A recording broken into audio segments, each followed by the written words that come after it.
Welcome back, everybody. Get my janky setup all set up here. You guys would just get a laugh out of it if you saw what I have set up here for my camera. But anyways, always jump on here a minute or two early. Maybe I can get a volunteer victim to chime in and let me know if I got my camera, or I should say my microphone, plugged into the right port here. My biggest anxiety over this whole thing is talking for too long with no feedback on whether or not I have my microphone working.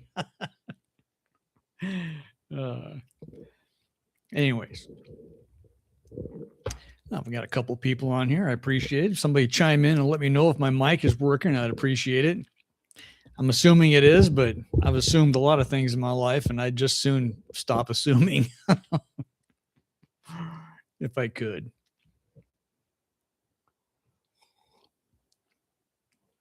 Having a drink of my cup of coffee, of which I have a few of those every day. It's a hard habit to kick. But let's see here. I'll put my phone over there so it'll buzz somewhere else. Grab my scratch pad if I need it. I got to get everything all set up to do a live for you people. So, noontime. Here we are. Welcome. My name is Luke, Captain Carnivore, and I appreciate you all swinging by. So we got Deborah. Sounds good. Thank you so much. There's my first lucky victim chiming in to let me know that my mic is working. I appreciate that very much. Thank you. Like I said a minute ago, it's an anxiety that I have. I don't know why. It's just the thought of me not plugging the cord in all the way on my mic or something and not aim. I mean, this is mostly an audible thing. Occasionally I'll throw up something visual, but mostly it's audible. So if my audio isn't working, we got a serious problem. Anyways, I digress. Thank you. Deborah, where are you coming in from? And I can't remember if you've been here before. Seems like you have. I'm trying to keep up with more people stopping by all the time. I just lose track of where everybody's chiming in from. But I love hearing about where people are coming from, where they're tuning in from. I've had people all over the world, Scotland and Australia and New Zealand and all kinds of fun stuff. But anyways, so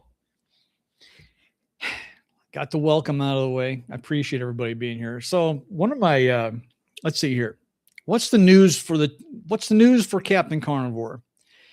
Real quick, I finally got a website up and live, which is really cool. It's a work in progress, and to be honest with you, it'll probably always be a work in progress. But anyways, shopcaptaincarnivore.com. All one word, shopcaptaincarnivore.com.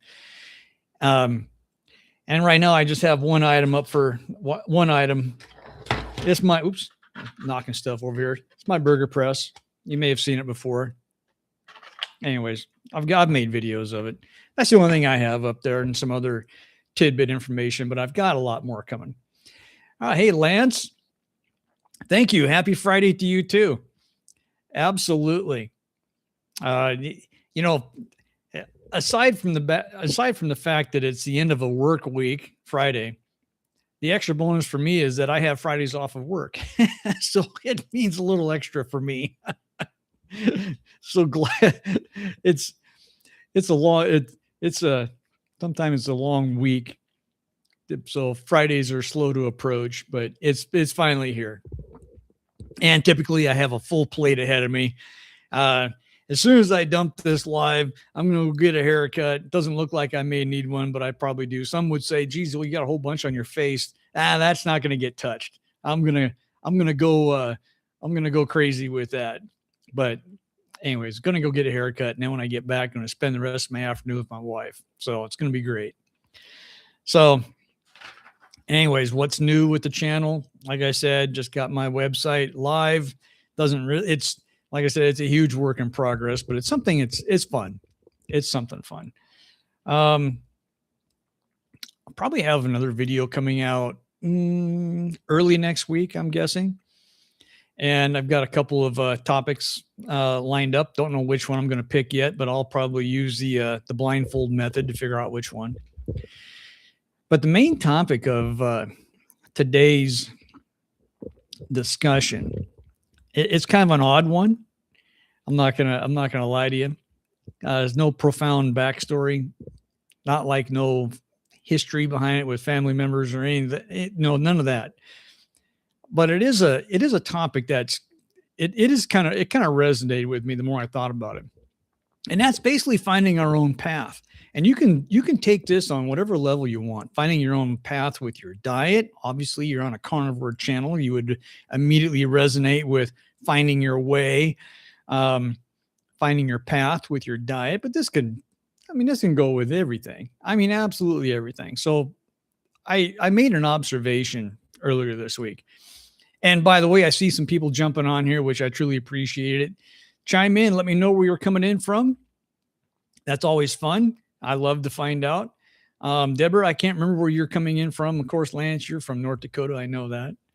But anyways, back to the topic.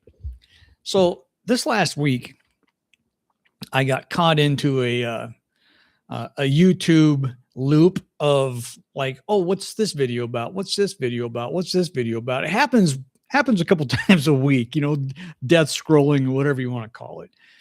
I come across the video, and I've seen these videos before, and you may have seen them also, probably taken in the Serengeti desert somewhere on the other side of the world. But anyways, real quick, the synopsis of the video that I watched was like 10 jillion starlings flying around in unison doing this kind of thing. It's an absolute miracle of nature. Phenomenal. And I sat and was mesmerized by it. And typically, my normal observations, ocean hummer from the Pacific Northwest. Well, you're in my neck of the woods, my friend. I'm in North Idaho, by the way. So I'm a replant, a transplant from Washington State. Anyways. So I'm watching these starlings, and they're doing this. They're diving and jiving and back and forth and whatever. And it's an incredible dance that nature is capable of putting on. And as I'm watching it, being completely fascinated by it naturally, as anybody would if they ever saw it, I see a couple of them, individuals, not part of the mass crowd of 10 jillion of them, just a couple of individuals flying around on the cursory. I can't tell you if they were part of the crowd or not. I can't even tell you if they were a starling or not. It doesn't even matter. But my point is like, you know what? The first thing that popped in my mind was like, you know what? Those little birds, they're out doing their own thing. They may be part of the big group that's flying around doing the beautiful orchestrated dance in the sky. But these little fellas that are out flying around doing their separate thing, I'm just making up a story in my head for what I would like to think that they're doing. And that is finding their own path. While everybody else, which is great, by the way, everybody else is dancing along, following the path that everybody is currently on all together. These little fellas are off doing their own thing. And it kind of resonated with me just a little bit, and I'll tie it in with carnivore, which kind of goes without speaking, because those of us that eat carnivore, or for that matter, anybody that has I don't even want to use the word abstract, but different. We'll call it different. Non-mainstream. How about that? We're kind of looked at as being out on the fringe at times, taking our own path, hard to understand, difficult to comprehend, all these kinds of things. So maybe all these 10 trillion birds that are flying around looking over at these 1 or 2 or 4 loners out there just going, come on, guys, what are you doing? And those ones are looking back at the crowd going, hey, I got stuff to do. I got to find out what's over the hill. I got a different path for today. And that's what I'm thinking about. That's what I'm thinking about for me personally, is I got a different path. And it's not that I take different paths for anything else. Some would say that every single path I take is my own path because I don't rarely do what everybody else does, but I don't do it out of spite. I don't do it out of spite, meaning that I don't do things differently just because everybody is, choosing to do something. That's not why. It's almost, I've been doing it for so long that I don't even think about it anymore. And I have several analogies I could probably give you, but thank you, Ocean Hummer. Yeah, it really, when I first saw it and I thought about it and I saw those little starlings, I'm assuming they were starlings, flying by themselves, I thought, yeah, that's me. Now, I would never associate myself with being a starling because they're not the most pleasant bird in the world. But nonetheless, some people would say I'm not the most pleasant person in the world either. So maybe I am a starling. But anyways, so another analogy, and I'll throw this out there. Where I work, we have these big roll-up doors, and there's a big sign, no foot traffic. Perfectly safe, big door. You can pull a truck through it. People drive through the thing all the time. And yet we're supposed to walk like 30 feet down and use the man door. And I rarely use the man door. And it's not because I'm a rebel. It's not because I refuse to do as I'm told. Is that it defies common sense. There's a big hole in the building right here. It's been here for 40, 50 years. And if you can drive through it safely, I should be able to walk through it safely. So I choose to walk through it safely. And yet I may be the only person that does it because I guess I didn't, I'm not going along with the big crowd of starlings that takes on those endeavors. So anyways, I got plenty more analogies, but I was trying to find out if anybody else on here, I mean, obviously you can understand the analogy, but I mean, what's your perspective on eating the carnivore diet? Is it becoming more mainstream, or I should say mainstream, maybe not the right word, more acceptable, I guess? I mean, I have communicated my lifestyle with a few people, trusted confidants, if you might. And some of them like, yeah, Luke, that sounds like something you would do. You're half cocked anyways. And, you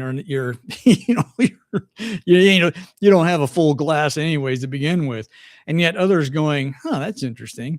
He's not, I'm not a huge risk taker. And this, I didn't assume to be a big risk take in my lifestyle when I chose it, but it was out of the ordinary. And yet, if I'm thinking about risk taking, my immediate thought goes to, especially let's use the carnivore diet, is like, am I going to die by the end of the week, or am I going to end up in the hospital, or am I going to be, make myself so bloody sick that, it disrupts my whole family or whatever. As soon as I found out immediately, shortly after I started, that was not going to be the case. Okay, scratch that off my list. And the risk is not serious. Let's put it that way. So does anybody else here think of the carnivore diet or know of anybody that thinks of it as really, really a whacked out idea? In other words, if we're the lone starling floating around the crowd that everybody else is doing the standard American diet dance, everybody's eating the same food except us. I mean, the same diet, I should say. And yet there's those of us that choose to eat nothing but meat, primarily an animal-based diet, beef, bacon, butter, and eggs, if you will. And I'm just curious. I'm probably thinking too deeply. Matter of fact, I do that a lot, into a benign subject. Call it a thought experiment. I do that a lot.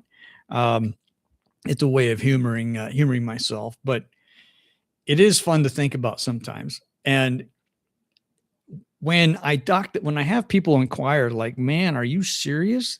What about this? What about that? It's interesting the inquiries I get. What about scurvy of all things? um, what about iodine intake? What about your sodium and salt or whatever? And I'm a huge big proponent of, especially in the last 3 years, and I've just passed the threshold like a month ago of my third year carnivore anniversary, as it's been called. And I really, really, really pay attention to the signals my body's giving me. I don't ignore them. I used to. And when you're not tuned in to what your body signals are giving you, it's easy to ignore them because then you make up excuses for them like, I'm getting old. I'm getting old. Oh, no wonder my back hurts all the time. I'm an old guy. Or I've been standing all day, or I've been working all day, or I've been laying down all day, or I'm wearing the wrong footwear, or whatever, sitting in a car for 6 hours. And all these things, granted, can give you levels of discomfort. Don't get me wrong. I've sat in a car for 6 hours, and the first thing I want to do is get the hell out of it. But those are signals that the body's giving you for an immediate thing that's happening to you. Like, listen, you've been sitting in a car for 6 hours. I'm giving you a signal. It's time to get the hell out of it. That kind of thing. But let's say, for example, you have chronic pain, back issues, which I did, lower back, always constant, not to the point where I'm taking painkillers and I'm bedridden and all that kind of thing. But it's kind of like a dull headache that just never goes away. Or my knees, just, basic joint pain. And when you start paying attention to your body's signals, that's your body signaling you, going, listen, hey, you're eating the wrong food for if you're not going to pay attention to these signals that I'm giving you, I'm just going to keep giving them to you and hope to hell that you wake up to the fact that you may not be eating the right food.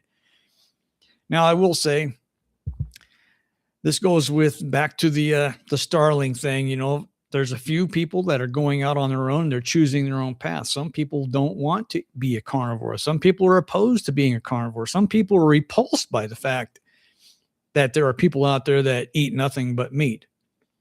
And so long as they, on their own free will, choose a path that they believe to be the correct one for them, that has my highest standard of respect. Is it what I would do? No, it's not. But that's not the point. That's not the point.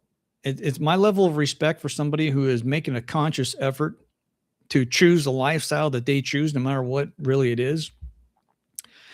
Then, hey, more power to you.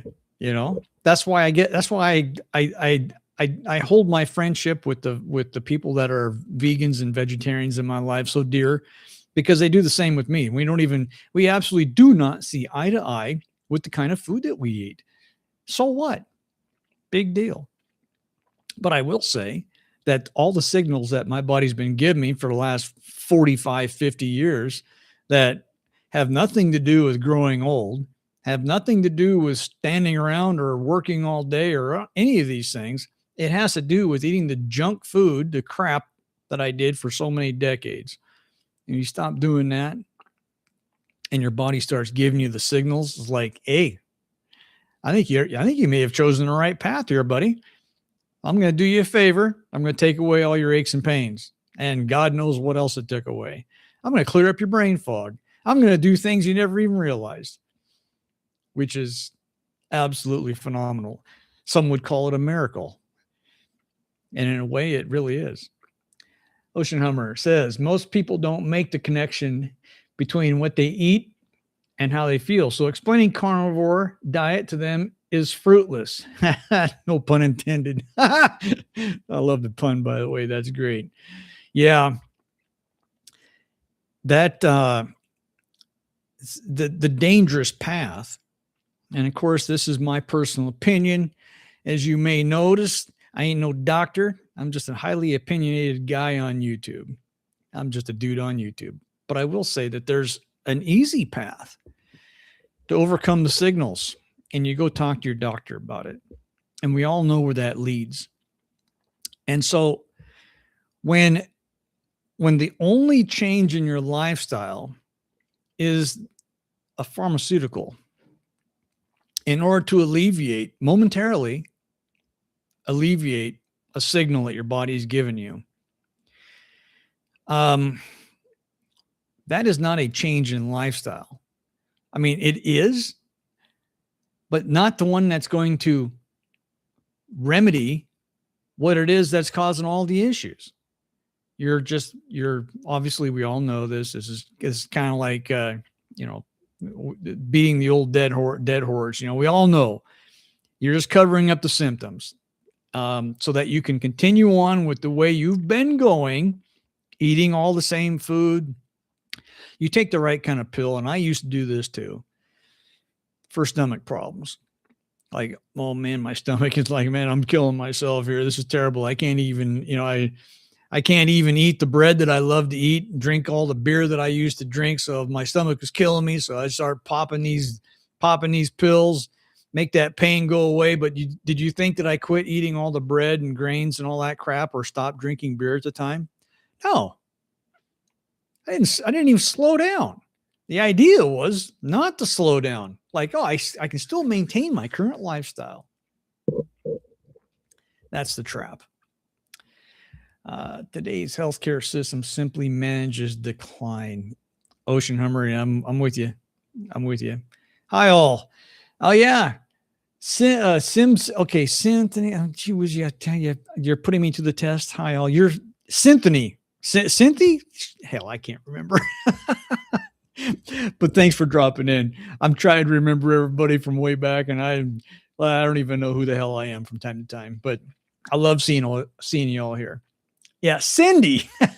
Cindy. Jeez. Cynthia, Cindy. Forgive me. Please forgive me. I'm laughing at myself for being so stupid. But I appreciate all you dropping in. But anyways, so this path that we choose, and I'm gonna try to keep from rambling here, but still the whole mentality is that, Stoker, welcome aboard, buddy. I appreciate you being here. Is that the path is different if people look at it and say you're on the carnivore path long enough, and this has happened to me. People assume. Let's digress for a moment. And of course, my humble opinion. It's my channel. It's my opinion, right? When people partake in a diet, and this, I've never been on a diet, never had a reason to. I've been, okay. So people say, well, why are you going on a diet? What are you losing weight for? Because that's the number one thing that people go on a diet for, in my opinion. And I think the heaviest I ever weighed was like 175. I'm a small guy. But I mean, small as in I'm not like 6'8" and ripped or anything like that. No, I mean, I'm ripped, but not like that. You know what I mean? So everybody says I started losing, the puffiness in the face, and I had to go buy smaller clothes because my clothes, I didn't realize I had a weight issue, but I wasn't on a diet. And then I went on the carnivore, we'll call it at that time a diet. I call it a lifestyle now, because it's just the way I eat. But at the time, I referred to it as the carnivore diet because that's what I did. And after 3 or 4 months, all this starts to go, the puffy, I got pictures. I put a picture up here not too long ago of, basically a side-by-side of what I look like today, which is right now, and what I looked like 5, 6, 7 years ago. And even I looked at it and thought, who the hell is that? But I've had people in my life just come up and go, what's wrong? If I had one person ask me how sick I was, like I had cancer or something, or I didn't even know. I just like, what are you talking about? I've never felt better in my life. I haven't felt this great ever, even as a kid. So even the physical change, I've never been on a diet, but I'm assuming that a lot of people go on diets for their physical appearance, which is great, which means maybe you should go on a diet. But the mentality of a modern day diet, and I'm just shooting from the hip here. I could be completely wrong. I'm just, as my dad would say, I'm just calling them as I see them. And diets are used to accomplish a goal. And what do you do when you accomplish a goal? You celebrate your victory and assume that you're at the finish line. Now, I don't know about you. Some of people that have overcome a lot of weight problems and issues and other things also from dieting, it's not that diets don't technically work. If they didn't work at all, then the advertisement for the diet would be shut down in a relatively short order due to the number of people coming back going, it ain't working.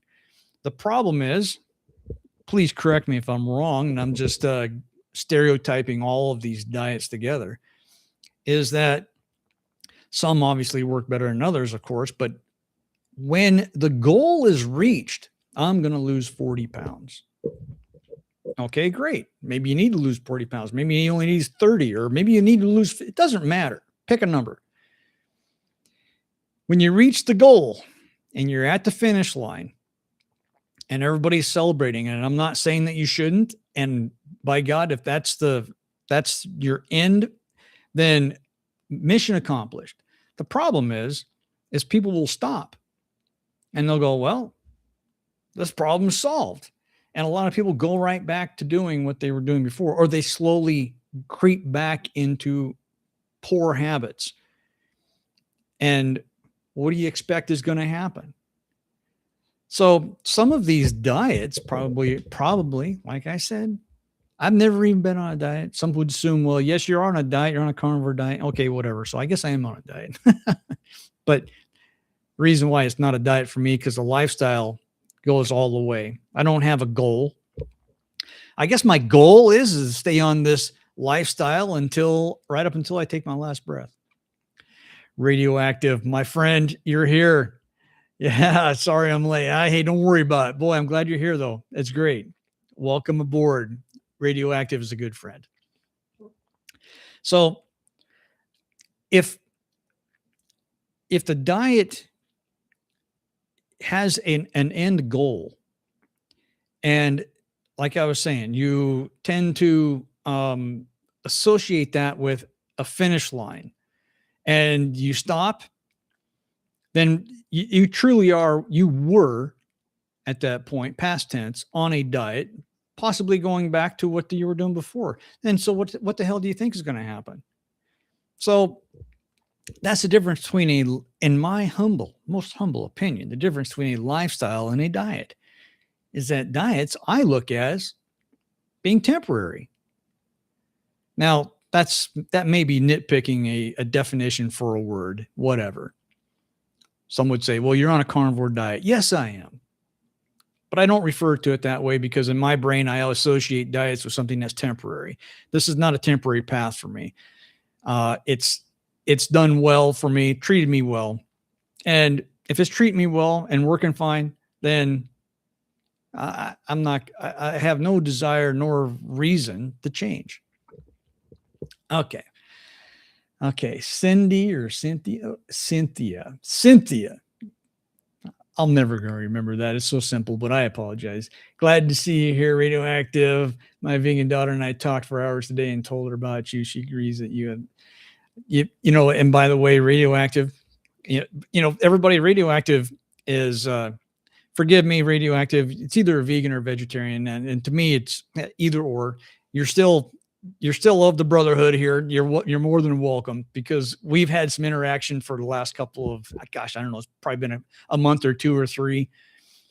And this individual is part of my tribe. We don't speak the same language when it comes to the food we consume, but there's a level of respect that is absolutely of paramount importance, especially when it comes to this channel. But I'm just talking like for me personally in my own personal life. And this individual, Radioactive, by the way, I've always loved the name, especially how you spell it. It's great. This level of respect amongst two people that are diabolically opposed to one particular thing,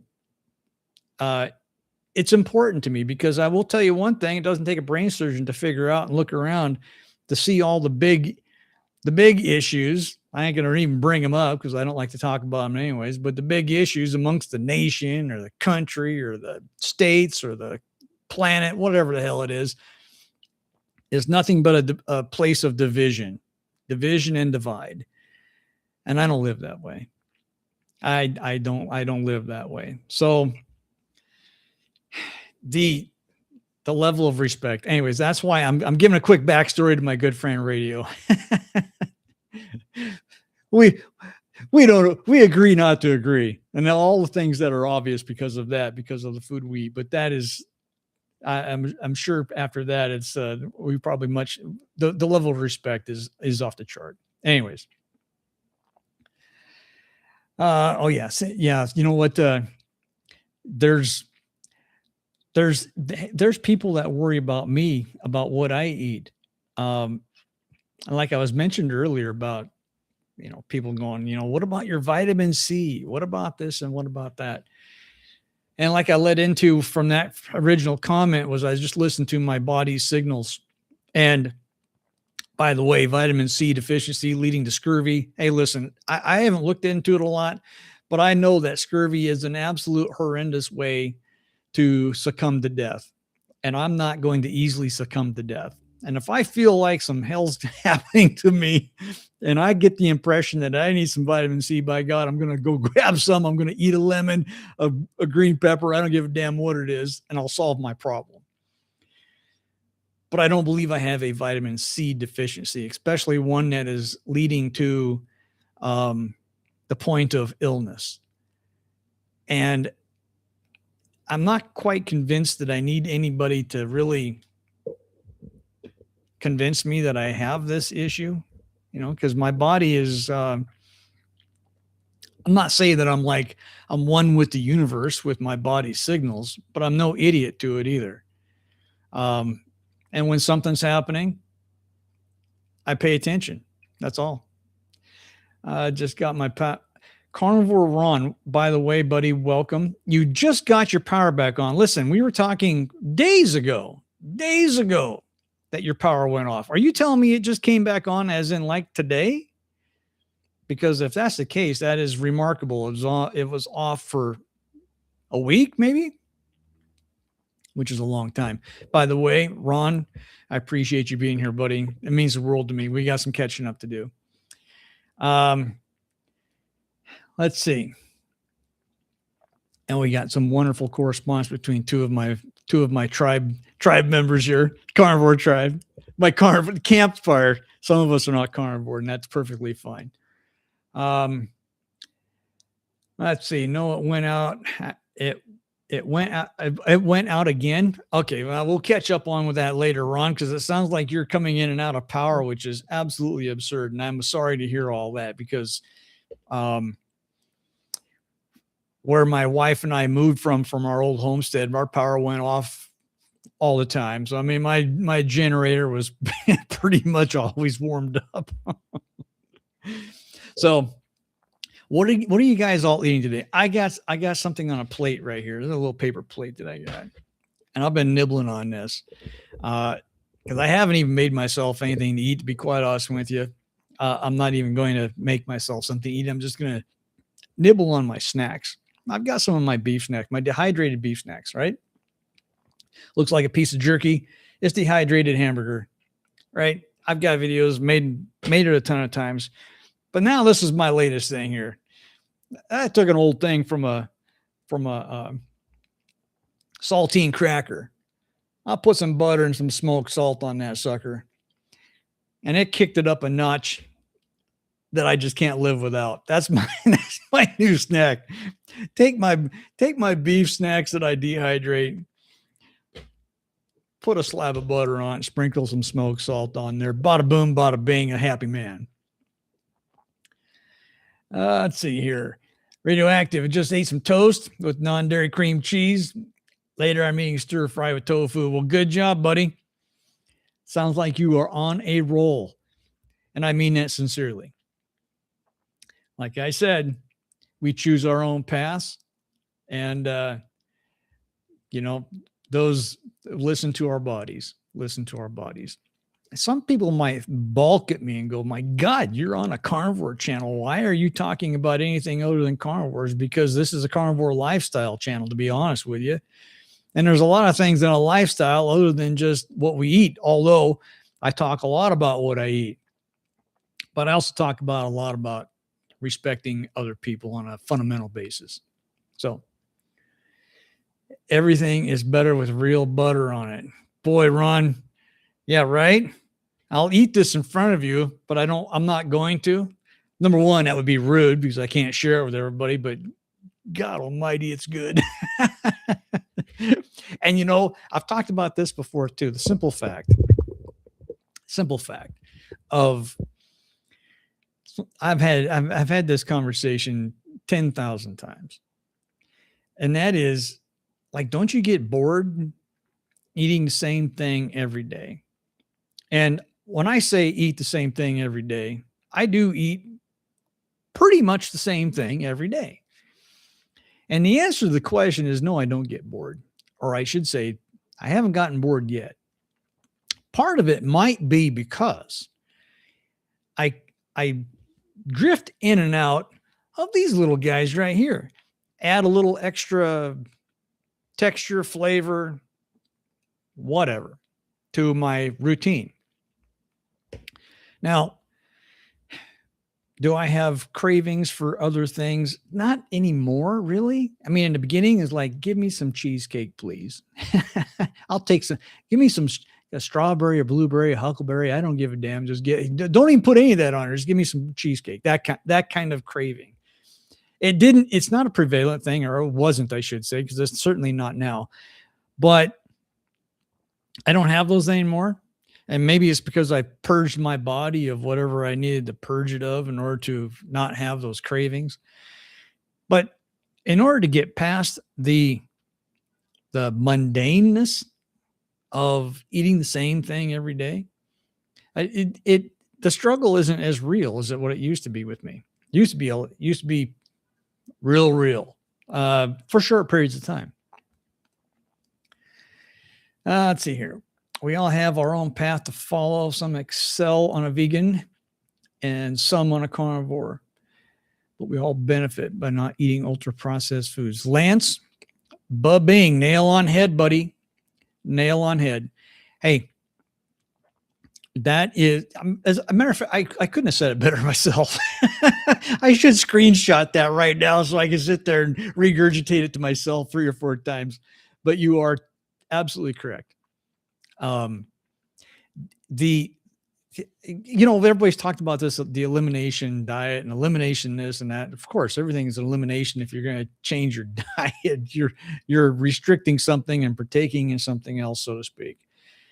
And yet the ultra high processed food, and I use the term food loosely, is you could go for a carnivore's perspective, and I think maybe even Dr. Berry may have mentioned this a couple of times. You could logistically just eat hot dogs all day long, or eat hot dogs as your main part of the diet. Yeah, it's a processed food, but it's less detrimental as long as you handpick the hot dog or whatever. But anyways, fundamentally speaking, just using that advice about not eating ultra processed foods.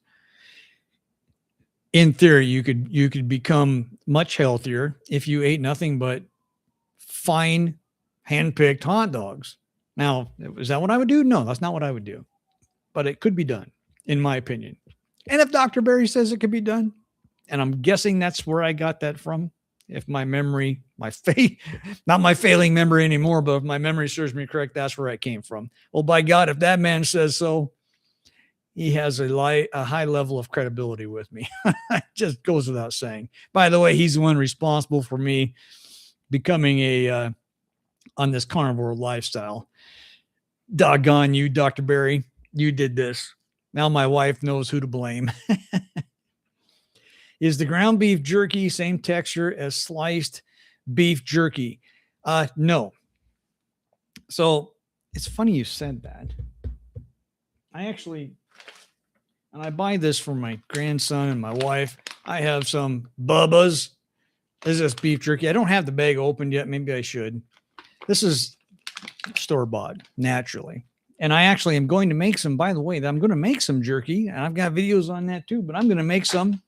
I'm going to, later tonight, I have to get it marinating, and then tomorrow it's going in the dehydrator. But anyways, is it the same texture? No.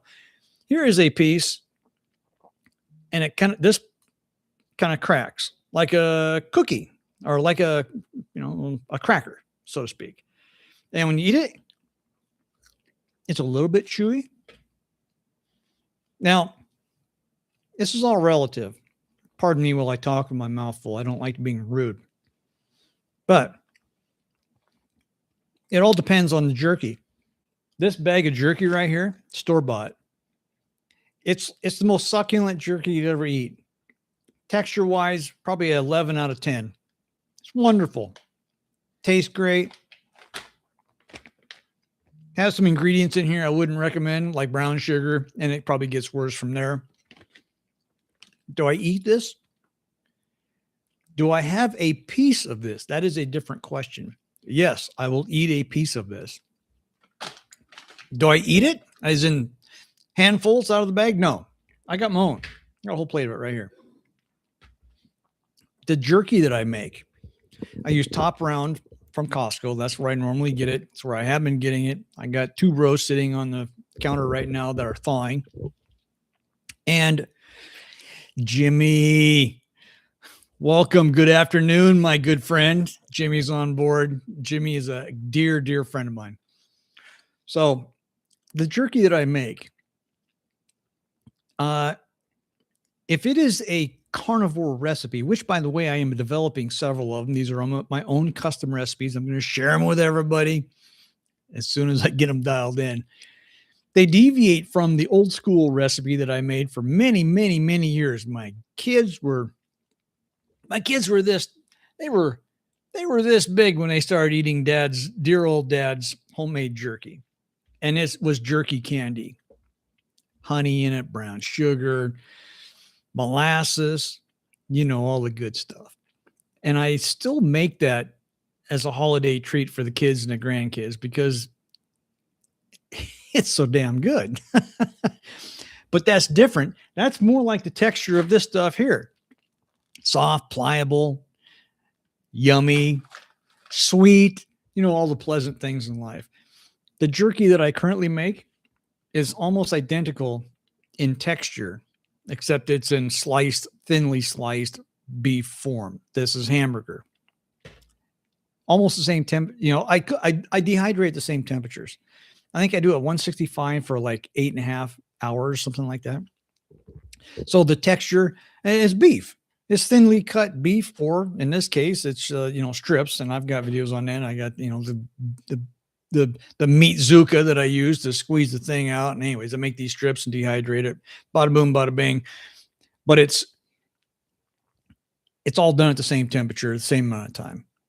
Now, I will say, if I may back up a moment, when it comes to these little tasty morsels right here, my favorite thing in the world is to take some liquid smoked salt and mix it in with the hamburger before I put it into whatever form I'm going to put it into to be dehydrated. And when it comes to a variety, which I was talking about a minute ago about, when people ask me, what about variety? Don't you get tired and eat the same thing? About 50% of the time, I'll put liquid smoke in there with that burger. And it, as Emeril Lagasse, the old famous chef, would say, bam, it kicks it up a notch. It really does. Is it carnivore? Who the hell cares? I don't. I put in like a tablespoon for like 3 pounds. So I guess I'm going to have my carnivore club card revoked over that. So what? I don't even have one. Anyways, I love the liquid smoke. Yeah, radioactive. See, it's awesome. You know what? I've got I think I have like 5 or 6 bottles in the fridge. I got mesquite, I got apple, I got pecan, I got hickory. God, I don't even know what else. Sometimes I even I even go all winemaker and I blend them, but that's getting wild and crazy. So it's not dry and cardboard like. That's good. Well, some would say my wife, she will eat this. She gladly eats it because it's got, especially with the liquid smoke in it. She will say, well, it's dry. Well, that's because I just set it and forget it, like the old Ronco dehydrator from the. Anyways, that's an old joke from 1980s TV. Anyways, set it and forget it, and it does come out. Some would say, well, it's a little dry. It snaps a little bit. You ain't gonna hear it probably, but it kind of breaks a little bit. And if that bugs you, drop the amount of time down to 6 hours, and it will not dehydrate it as far. In other words, it'll be more pliable. So you have, when you make your own, you can do whatever the hell you want. It's absolutely fantastic. It's like I control everything. I'm playing God with my jerky, for crying out loud. Anyways, so I don't think that it's like cardboard, and I don't think that it's too dry, but that's just me personally. But if I were to cater to other people's texture, flavor and texture and whatnot, then if I was going to make my wife a big batch of this, I would not dehydrate it for 8.5, 9 hours. I might only do it for 6. And then she would go, hey, what the hell do you do with it? This is, it tastes the same. It just doesn't have the same texture. So there you go.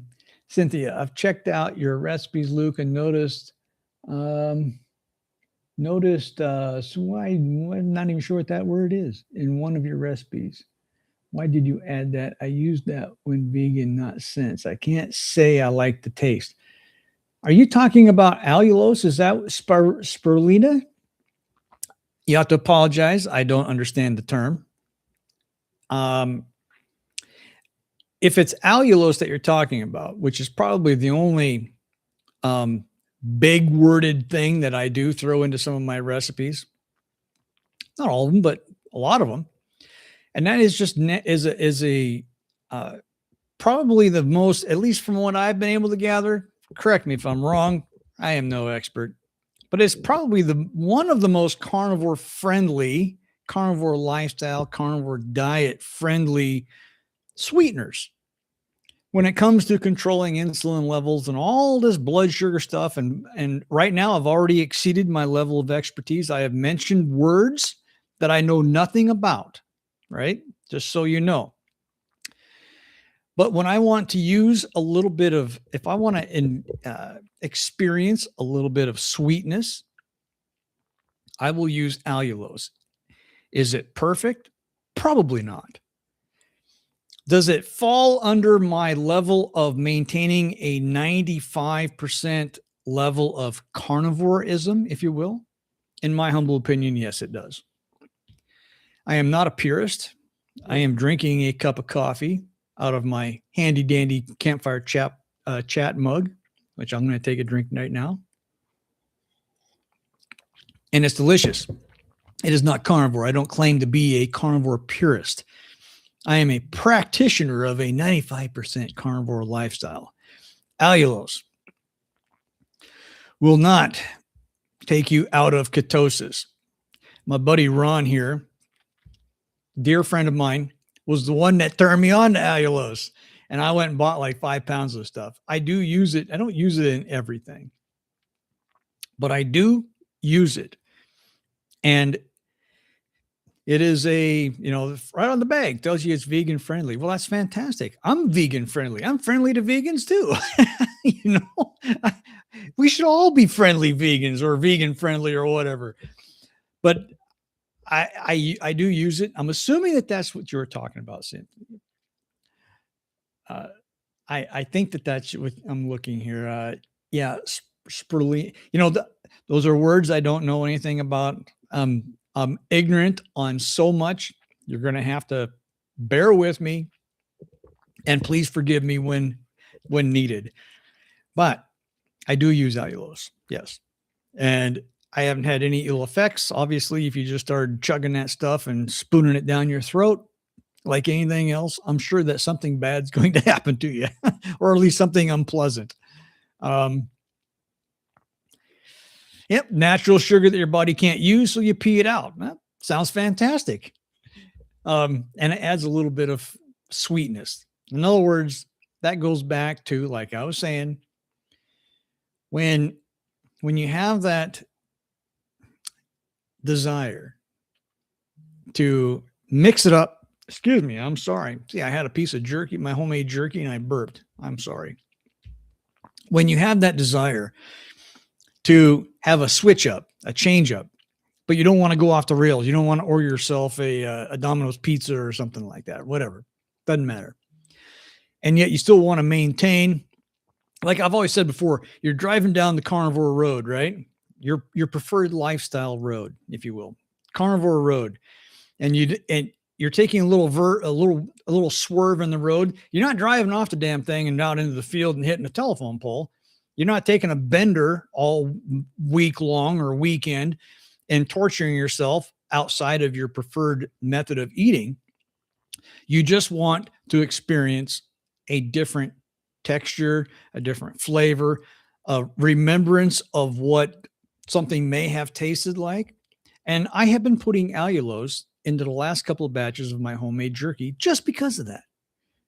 I don't put a lot in there. We're talking like 2 tablespoons or 3 tablespoons per 2 pounds of jerky, and it just goes into marinade. So it's not like every slice does not have 2 tablespoons of allulose on it. The amount in there is probably negligible. It probably nobody in their right mind, and by God, I'm far from being in the right mind most of the time, would even be able to tell a difference. I like to tell myself that I can notice a difference. I'd like to tell myself that. That's why I put it in there. What are we coming up on here? 50 minutes. I think I got to get ready here in a couple of minutes to go get my hair cut. I know. I don't need it. I got a big bald spot back here. Some people say, no, you don't need a haircut. You need the opposite. Take some of that on your face and duct tape it to your head or something. But I'm going, it's funny. Somebody say, my God, your beard getting out of control. I said, first I thought I was going to go all Gandalf. I don't go Gandalf. Like, no, I'm going to go all Viking. Gandalf is badass, but Vikings are really badass. So that's what I'm going for. I'm going for Viking. Is an algae, and you have a recipe that calls for blue salt. Oh, I know what you're talking about. I know exactly what you're talking about. Cynthia, thank you for clearing that up, because I have forgotten all about that. That goes back a few months. So I went through this. Okay, this is the backstory with this. Yeah, thank you so much for jogging the old man's memory here. So I was going through every Amazon listing, every store shelf I could walk into, and I was just buying every salt that I could find, figuratively speaking, but not really figurative, literally, almost literally. And I found this blue salt made from, has algae on it. I thought, well, hey, I'm a rebel. Sounds good to me. So I bought a small container of it, and I used a little bit of it on some beef chips that I made. Now, yeah, there you go. Good for vegans. I didn't have any ill effects of it at all. I loaded up my little beef. It was, the same thing as these things, except instead of being square, they were round. They look like little crackers. Called them beef chips. I still make them every once in a while. It's all about the visual part of it. But I loaded those little suckers up with quite a bit of that blue salt. And pardon me, I'll just call it blue salt because I can't speak anything bigger than 3 syllables, but blue salt. And I made a video of it. And they were delicious, by the way. Absolutely phenomenally delicious. But I will be honest with you, I could salt the roads here in North Idaho during the winter for 2 weeks straight with the amount of salt that I currently have on hand. And I have forgotten about even having that thing in the cupboard until you just brought it up. That's funny. That's funny. I might have to dig it out and have some more of it. Maybe I'll let my wife put some on her salad or something. She's not carnivore, by the way, so maybe she'll use it. She'll look at it and go, it's blue. I go, yeah, it's supposed to be. It's from algae or something. It's good for you, or it's not as bad for you, I should say. Anyways, Cynthia, that's hilarious. I forgot all about that. Yeah, my house is a slug-free zone. Oh my God, boy, that's the truth. Yeah, if there's any, I have more salt than I know what to do with. You know what I should do, Jimmy? I should just take handfuls of this crap and just constantly throw it over my shoulder. There's times when you don't feel like you're having any luck at all except bad luck. And if I could just at least feel good about myself with having a little bit of good luck once in a while by throwing salt, man, I'd throw handfuls of it because I got plenty of it. Mind you, not any of my smoked salt. That's sacred territory. You don't throw that around. The sacred smoked salt that I have on my little morsel here, you can probably see it. Yeah, we don't throw that around. That's no laughing matter. That's a serious matter. we don't waste that. Not because it's expensive. I mean, it is kind of, but that's not the reason. It's because it's so damn good. Slug-free zone. Oh man. Oh, you found some at Walmart. It's so good. That sriracha salt. You see, I knew I didn't buy everything there was in the world as far as salt goes. Matter of fact, I know it's impossible. I got some Colima salt my mom gave me that's hand harvested by virgins down in the Gulf of Mexico. I'm sorry. I didn't mean to go down that road. Maybe it was. I don't know. But it's really good too. It's really good. Listen, I have been rambling on here for damn near an hour, and I love everybody that's dropped in here today. I've got a few questions that have been tossed out my way. Before I start wrapping this up, any more questions? Jim, I appreciate you swinging by too. Better late than never, but I know what's going on, and I appreciate you at least dropping in and saying hi. It means the world to me, buddy. It means the world. It goes with all of you, to be honest with you. Jim and I go back a long way, so it's not for bad luck. If it was not for bad luck, you'd have none at all. Yeah, Ron. Jeez, Wheeze. I know where you're coming from. Jim, been a long week. Have a good weekend. You too, my friend. That goes with everybody.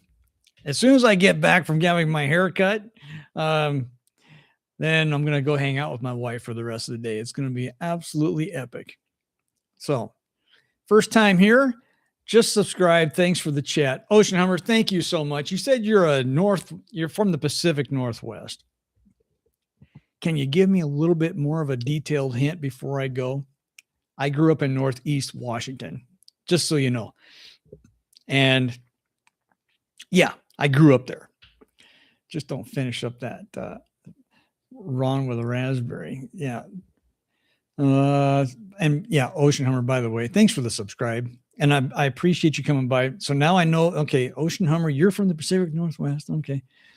Southeast Washington, brown side of Evergreen State. I know what you mean. When you drive, we've driven through there occasionally. You're like, oh, this is different. This is like, we're still in the same state. Anyways, technically I grew up north of Spokane, if you want to get specific about it, but that's old stomping grounds for me. It goes back a long ways, but Washington State is beautiful. And don't get me wrong, North Idaho is equally as beautiful on a lot of different terms, but we have been really happy here. So everybody, I'm going to go get a haircut. The campfire chat has been a lot of fun today. If you haven't already, please like and subscribe. Ocean Hummer, thank you again. I think I said thanks like 6 times. I really mean it. Be careful out there. Take care of your neighbor. Love your family. All the positive things. Respect one another. Radioactive. It means the world to me. If you're still on here, man, I appreciate you making it. It really does make my day. Guys, I got my notes here. I'm looking down at my notes, and they're just here to remind me of the fact that, I don't know, just to remind me in case I go too far off the rail, which happens frequently. Anyways, I go back to my, I'll say goodbye with my thought of the day in regards to the bird flock. Hey, listen, don't be afraid to choose your own path. Try something different. Try something new. Don't be afraid. Don't be afraid to dash out from the crowd if you need to go look around the corner to see what's out there. You might be surprised. Guys, thank you very much for hanging out for an hour with Captain Carnivore. This is Luke. We'll catch you next week. Same time, same station, I hope. And if it changes, I'll let you all know. Thanks, guys.